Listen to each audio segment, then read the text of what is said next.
দেখো, সারা বছর না পড়ে শুধু পরীক্ষার আগে পড়ে পরীক্ষা দিতে যাওয়াটা একটা ট্যালেন্ট। সবাই এটা পারে না। আমি আর তুমি ট্যালেন্টেড। তুমি তোমার ট্যালেন্টেড বন্ধুগুলোকে এটা পাঠাও, ওদেরকে ট্যাগ করো যে সারা বছর বেড়াই উড়ে ফাঁকি মোদের পেশা, বাউন্ডুলে ডিগ্রি আমার, ওটাই আমার নেশা।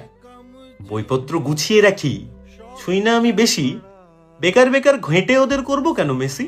ওরা থাক না ওদের মতো। বিদ্যে হলো স্বয়ং দেবী, জীবন পথের আলো। আমিষ খেয়ে যখন তখন বই ছোঁয়া কি ভালো? তুমি বলো না। তবে পড়তে বসি ঘটা করে, ফোনটা নিয়ে পাশে, বই খুললেই বেস্ট ফ্রেন্ডের মেসেজ চলে আসে। ওনা পুরো আমার মতো, ওরও নেশা ফাঁকি, তাই দুজনেরই সিলেবাসের 90 ভাগ বাকি।